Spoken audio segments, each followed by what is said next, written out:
താരം പോവാനും മുടി കൊഴിച്ചിൽ മാറാനും നമുക്ക് നല്ലൊരു ഹെയർ കെയർ ടിപ്സ് ഞാൻ പറഞ്ഞുതരാം കേട്ടോ. പ്രത്യേകിച്ച് ഈ വേനൽക്കാലത്ത് ഇതാ നമ്മുടെ ചെമ്പരത്തിപ്പൂവും സവോളയും. അപ്പോൾ ഞാൻ 2 സവോള എടുത്തിട്ടുണ്ട്. അതായത് കുറച്ച് ഒരു ഇടത്തരം വലിപ്പമുള്ള സവോളയാണ് കേട്ടോ. ഇടത്തരം വലിപ്പമുള്ള 2 സവോള എടുത്തിട്ടുണ്ട്. അതിൽ ഒരെണ്ണം ഇങ്ങനെ ഒട്ടി പിടിച്ചിരിക്കുകയായിരുന്നു, അതാണ് ഞാൻ 2 എടുത്തത്. അപ്പോൾ ചെമ്പരത്തി പൂവാണെങ്കിലും നമ്മുടെ സവോളയാണെങ്കിലും നിങ്ങൾക്കറിയാം നമ്മുടെ തലയോടുള്ള സ്കിന്നിലെ കൊളാജനൊക്കെ പ്രൊഡ്യൂസ് ചെയ്യാനും അതേപോലെ തന്നെ മുടി നല്ല സോഫ്റ്റ് ആവാനും താരം പോവാനൊക്കെ ഒരുപാട് ഹെൽപ്പ് ചെയ്യും. അപ്പോൾ ഞാൻ എൻ്റെ മുടി ഇന്ന് വെട്ടി, നിങ്ങൾ കണ്ടുല്ലോ വീഡിയോ ഒക്കെ. അപ്പോൾ എന്തായാലും ഇങ്ങനെയുള്ളൊരു നല്ലൊരു ഹെയർ കെയർ തലയിൽ ചെയ്യാമെന്ന് വിചാരിച്ചു. അപ്പോൾ നമുക്ക് എന്തായാലും സ്റ്റാർട്ട് ചെയ്താലോ. ഇതിൻ്റെ നീരെടുത്തിട്ട് നമുക്ക് തലയിൽ തേച്ചാൽ മതി. അങ്ങനെ അരച്ച് തലയിൽ തേക്കേണ്ട ആവശ്യമില്ല. അങ്ങനെ ഉപയോഗിച്ച് കഴിഞ്ഞാൽ നമുക്ക് മുടി കഴുകി എടുക്കുമ്പോഴും മുടി കെട്ടിറക്കുമ്പോഴൊക്കെ ഭയങ്കര ബുദ്ധിമുട്ടായിട്ട് വരും. മുടിയെ ഒട്ടി പിടിച്ചിട്ട് മുടി പൊട്ടി പോകാനൊക്കെ ചാൻസ് ഉണ്ടാവും കേട്ടോ. അപ്പോൾ എന്തായാലും നമുക്ക് നീരെടുത്തിട്ട് തലയിൽ തേക്കാം. ഇതാ സവോളയും ചെമ്പരത്തിപ്പൂവും അത് അരച്ചെടുത്തിട്ട് ബാക്കിയുള്ള കാര്യങ്ങൾ കാണിച്ചു തരാം കേട്ടോ. പൂവും സവോളയും ഞാൻ ഇതിലിട്ടിട്ടുണ്ട്. ഇത് നന്നായിട്ടൊന്ന് അരച്ചെടുക്കട്ടെ കേട്ടോ. നന്നായിട്ടൊന്ന് അരച്ചെടുക്കട്ടെ. ഇൻസ്റ്റാഗ്രാമിൽ ഞാനൊരു ഫോട്ടോ ഇട്ടപ്പോൾ എല്ലാവർക്കും വിഷമമായി, എന്തിനാ മുടി വെട്ടി കളഞ്ഞതെന്ന് ചോദിച്ചിട്ട്. മുടിയുടെ ആരോഗ്യത്തിന് വേണ്ടിയിട്ടാണ് നമ്മൾ മുടിയുടെ തുമ്പ് വെട്ടിക്കളയണത്. അപ്പം ഞാൻ ഏകദേശം ഒരു 3 ഇഞ്ച് ഏകദേശം 4 ഇഞ്ചൊക്കെ വെട്ടിക്കളയാറുണ്ട്. ഇപ്രാവശ്യം ഞാനൊരു 3.5 ഇഞ്ച് മാത്രമേ വെട്ടിക്കളഞ്ഞിട്ടുള്ളൂ. ഏറിപ്പോയ ഒരു 3 ഇഞ്ച് ആ ഒരു ലെവലിലാണ് വെട്ടിക്കളഞ്ഞിട്ടുള്ളൂ കേട്ടോ. അപ്പോൾ മുടിയുടെ തുമ്പ് നല്ല ആരോഗ്യത്തോടു കൂടി വളരാൻ വേണ്ടിയിട്ടാണ് മുടിയുടെ തുമ്പ് നമ്മൾ കട്ട് ചെയ്തെടുക്കണത്. അപ്പോൾ അതാ ഏട്ടനാണ് എനിക്ക് മുടി വെട്ടിത്തരുന്നത്. ഇപ്രാവശ്യം ഞാൻ വീട്ടിലേക്ക് പോയില്ല, ഭയങ്കര തിരക്കായതുകൊണ്ട് നമുക്ക് വീട്ടിലേക്ക് പോകാൻ പറ്റിയില്ല കേട്ടോ. അപ്പോൾ ഇനി പൂരത്തിനൊക്കെ ഞാൻ പോവുള്ളൂ വീട്ടിലേക്ക്. അപ്പോൾ എനിക്ക് എപ്പോഴും അമ്മയോ അല്ലെങ്കിൽ ഏട്ടനാണ് വെട്ടിത്തരാറുള്ളത്. 3 മാസം 2 മാസമൊക്കെ കൂടുമ്പോൾ ഞാൻ മുടിയുടെ തുമ്പ് വെട്ടിക്കളയാറുണ്ട്. അപ്പോൾ ഇതാ നമ്മുടെ എണ്ണ, നമ്മുടെ രൂപശ്രീ ഹെയർ ഓയിൽ ഞാൻ തുമ്പത്ത് ജസ്റ്റ് ഒന്ന് തേച്ച് കൊടുക്കുകയാണ് കേട്ടോ. അപ്പോൾ ചെറുനാരങ്ങയുടെ നീരും എണ്ണയും കൂടി മിക്സ് ചെയ്തിട്ട് നിങ്ങൾക്ക് തേക്കാം, അല്ലെങ്കിൽ ഇതേപോലെ എണ്ണ മാത്രം നിങ്ങൾക്ക് പരട്ടി കൊടുത്തിട്ട് ഇതേപോലെ ഒന്ന് ആക്കി കഴിഞ്ഞ് കഴിഞ്ഞാൽ എക്സ്ട്രാ വല്ല മുടി തുമ്പത്ത് മടങ്ങിയിരിക്കുന്നുണ്ടെങ്കിൽ അതൊക്കെ ഒന്ന് പൊങ്ങി വരും കേട്ടോ. അപ്പോൾ നമുക്ക് വീണ്ടും ജസ്റ്റ് ഒന്ന് വെട്ടി കൊടുത്തു കഴിഞ്ഞാൽ, അതായത് ആ നീണ്ടു നിൽക്കുന്ന മുടി മാത്രം ജസ്റ്റ് ഒന്ന് വെട്ടി കൊടുത്തു കഴിഞ്ഞാൽ നമ്മുടെ മുടി നല്ല ക്ലിയർ ആയിട്ട് ഒപ്പായിട്ട് കിടക്കും. മുടി വെട്ടുമ്പോൾ തലയിൽ എണ്ണ പാടില്ല കേട്ടോ. അതിപ്പോൾ എന്താ പറ്റിയെച്ചാൽ എൻ്റെ തലയിൽ കുറേശ്ശെ എണ്ണ ഉണ്ട്. അപ്പോൾ അതൊന്നും നോക്കിയില്ല. മുടി വെട്ടേണ്ട സമയമായില്ലോ, ഇനി നാളത്തേക്ക് മാറ്റി വെച്ചാൽ ചിലപ്പോൾ അതിങ്ങനെ നീണ്ടു പോവും. അപ്പോൾ ഞാൻ വെട്ടിയിട്ടൊന്നും തന്നെ മുടി വെട്ടലും കഴിഞ്ഞു. കുറേ ദിവസമായി വെട്ടണം വിചാരിക്കും. ഇന്ന് വെട്ടി. അങ്ങനെ ചീർപ്പുകൊണ്ട് ചീന്തി മുടി ഒതുക്കി കഴിഞ്ഞപ്പോൾ ഇതാ ഈ ഒരു രൂപത്തിലാണ് നമുക്ക് കിട്ടിയത്. എന്തായാലും നല്ല ഭംഗിയായിട്ടുണ്ട് കേട്ടോ.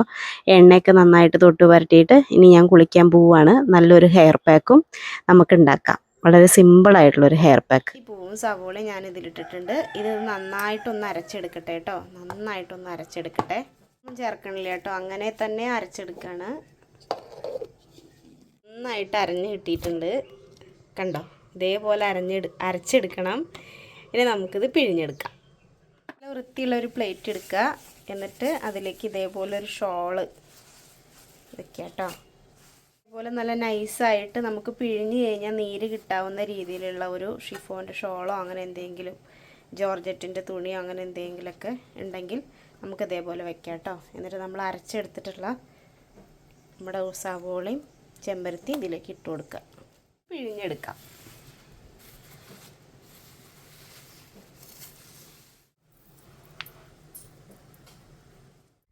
പിഴിഞ്ഞെടുത്തിട്ട് നമുക്ക് കിട്ടിയ എമൗണ്ടാണത്. അത്യാവശ്യം നല്ല രീതിയിൽ തന്നെ കിട്ടിയിട്ടുണ്ട്.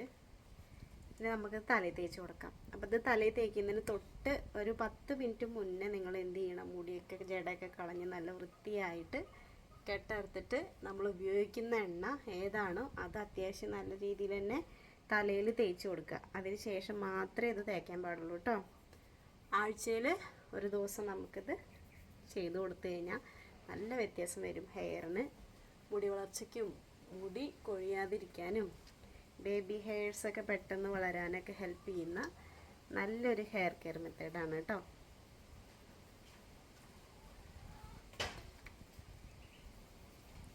ഉള്ളിയുടെ മണം ഇഷ്ടമില്ലാത്തവർ ഇത് ഷാമ്പു ഇടുന്ന ദിവസം ചെയ്താൽ മതി, നല്ലതാണ്.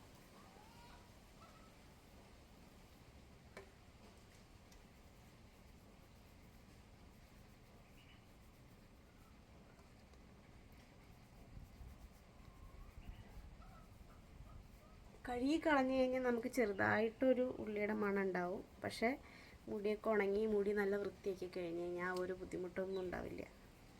ഞാൻ വെറുതെ നോർമൽ പച്ചവെള്ളത്തിൽ വാഷ് ചെയ്യലാണ് കേട്ടോ പതിവ്. എന്തായാലും ഞാൻ അതൊക്കെ തലയിൽ നന്നായി തേച്ച് പിടിപ്പിച്ച് കൊടുക്കട്ടെ.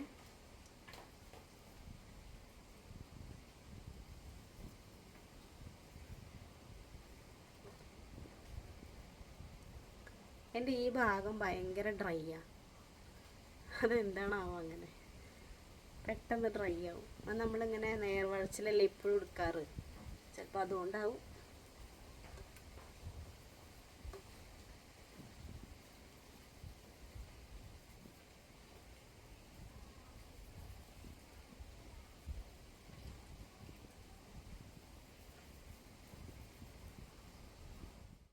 പിന്നെ വേറൊരു കാര്യം പറയാനുള്ളത് എന്താ വെച്ച് കഴിഞ്ഞാൽ, ഈ ഒരു ഹെയർ കെയർ മെത്തേഡ് ആഴ്ചയിൽ ഒരു ദിവസം നിങ്ങൾ ചെയ്താൽ മതി. നോർമൽ പച്ചവെള്ളത്തിൽ വാഷ് ചെയ്ത് കളഞ്ഞാൽ മതി. ഈ ഒരാഴ്ച ചെയ്താൽ പിന്നെ പിറ്റത്തെ ആഴ്ച ചെയ്യുക, അങ്ങനെ ചെയ്താൽ മതി. പിന്നെ പ്രത്യേകം മറക്കാതിരിക്കാൻ ഒരു കാര്യം ശ്രദ്ധിക്കേണ്ടത്, ഭയങ്കര സ്മൂത്തായിട്ടുള്ള അല്ലെങ്കിൽ ഭയങ്കര ഇങ്ങനെ എണ്ണ ഇപ്പോഴും തലയിൽ ഇങ്ങനെ പ്രൊഡ്യൂസ് ചെയ്യുന്ന സ്കിന്നാണെങ്കിൽ നിങ്ങൾ ഈ ഒരു ഹെയർ കെയർ മെത്തേഡ് ഉപയോഗിക്കേണ്ട. ചെമ്പരത്തി മാത്രം തലയിൽ അരച്ചിട്ട് പിഴിഞ്ഞിട്ട് അതിൽ നീര് തേക്കാം. പക്ഷേ ഈ സബോള ആഡ് ചെയ്യണ്ട കേട്ടോ.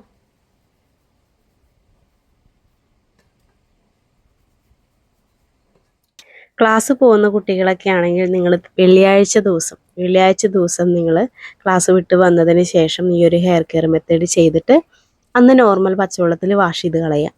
എന്നിട്ട് പിറ്റത്തെ ദിവസം തലയിൽ നന്നായിട്ട് കുളുക്കൻ എണ്ണയൊക്കെ തേച്ചിട്ട് ഷാമ്പു യൂസ് ചെയ്ത് കളഞ്ഞു കഴിഞ്ഞാൽ നിങ്ങൾക്ക് നല്ല റിസൾട്ട് ആയിരിക്കും കേട്ടോ. ഇനിയിപ്പോൾ ഒരു നിവർത്തിയില്ല അന്ന് തന്നെ ഷാമ്പു യൂസ് ചെയ്യണമെന്ന് വെച്ച് കഴിഞ്ഞാൽ അന്ന് തന്നെ യൂസ് ചെയ്യാം, യാതൊരു കുഴപ്പമില്ല.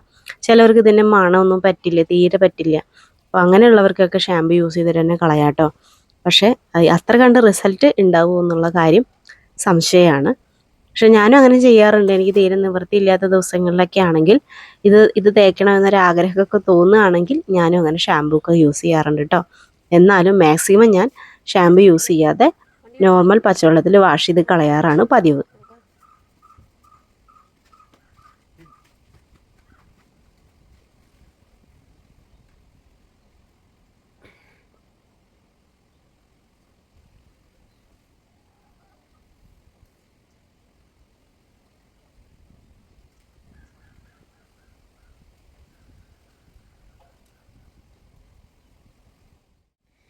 അപ്പോൾ അതേ നന്നായിട്ട് തലയിൽ തേച്ച് പിടിപ്പിച്ചിട്ടുണ്ട്. ഇനി ഒരു 10-20 മിനിറ്റ് കഴിഞ്ഞിട്ട് നോർമൽ പച്ചവെള്ളത്തിൽ ഞാൻ വാഷ് ചെയ്ത് കളയും. ആദ്യമായിട്ട് ചെയ്യുന്നവരാണെങ്കിൽ ഒരു 10 മിനിറ്റ് ഇരുന്നാൽ മതി. അല്ല ഇപ്പം നിങ്ങൾക്ക് ഹെയർ കെയറിങ്ങും കാര്യങ്ങളൊക്കെ ചെയ്തിട്ടുള്ള പരിചയം ഉണ്ടെങ്കിൽ 10-20 മിനിറ്റ് ഇരുന്നുകൊണ്ടൊന്നും യാതൊരു കുഴപ്പമില്ല കേട്ടോ. ഞാനിത് 20 മിനിറ്റൊക്കെ വെക്കാറുണ്ട്. അപ്പോൾ എല്ലാവർക്കും ടാറ്റാ ബൈ സീ യു. അപ്പോൾ എന്തെങ്കിലും സംശയങ്ങളുണ്ടെങ്കിൽ ചോദിക്കുക. പ്രത്യേകം 3 ഇമ്പോർട്ടൻ്റ് ആയിട്ടുള്ള പോയിന്റ് ഞാൻ പറഞ്ഞുതരാം. ഇത് തലയിൽ ഉപയോഗിക്കുമ്പോൾ എണ്ണ അത്യാവശ്യം മുടിയിലും തലയുടെ തൊട്ടുപരട്ടിയതിന് ശേഷം മാത്രം നിങ്ങൾ തലയിൽ ഇത് ഉപയോഗിക്കുക. ആഴ്ചയിൽ ഒരു ദിവസം ഉപയോഗിച്ചാൽ മതി. ഈ ഒരാഴ്ച ഉപയോഗിച്ചാൽ പിറ്റത്തെ ആഴ്ച ഉപയോഗിക്കുക, അങ്ങനെ ഉപയോഗിക്കുക കേട്ടോ. പിന്നെ മണം ഒക്കെ ബുദ്ധിമുട്ടുള്ള ആൾക്കാരാണെങ്കിൽ ഷാമ്പു ഇടുന്ന ദിവസം നിങ്ങൾക്കിത് ചെയ്യാം. ഷാമ്പു ഇടുന്ന ദിവസം ചെയ്യണമെന്ന് വെച്ച് കഴിഞ്ഞാൽ നോർമൽ നമ്മൾ എണ്ണ പറ്റുന്നേക്കാളും കുറച്ചും കൂടി അധികം എണ്ണ പരട്ടിയിട്ട് നമ്മൾ ഈ ഒരു സാധനം തലയിൽ തേച്ചിട്ട് നിങ്ങൾക്ക് ഷാമ്പു യൂസ് ചെയ്ത് കളയാം കേട്ടോ. ഷാമ്പു ഉപയോഗിക്കുമ്പോൾ വെള്ളത്തിൽ കലക്കിയിട്ട് മാത്രം ഉപയോഗിക്കുക. മുടി ഡ്രൈ ആവാതിരിക്കാനൊക്കെ നിങ്ങളെ ഹെൽപ്പ് ചെയ്യും. അപ്പോൾ എന്തെങ്കിലും സംശയങ്ങളൊക്കെ ഉണ്ടെങ്കിൽ നിങ്ങൾ ചോദിച്ചോളൂ കമൻറ്റ് ബോക്സിൽ വന്നിട്ട്. പിന്നെ നമ്മുടെ രൂപശ്രീ ഹെയർ ഓയിൽ ഉപയോഗിക്കുന്ന എല്ലാവർക്കും ഒരുപാട് സന്തോഷം നന്ദിയൊക്കെ അറിയിക്കുകയാണ്. നല്ല നല്ല റിസൾട്ടുകൾ വരുന്നത് അറിഞ്ഞതിൽ ഒരുപാട് സന്തോഷം. അപ്പോൾ എല്ലാവർക്കും tata bye bye see you. നമുക്ക് അടുത്ത വീഡിയോയിൽ ഉഷാറായിട്ട് കാണാം.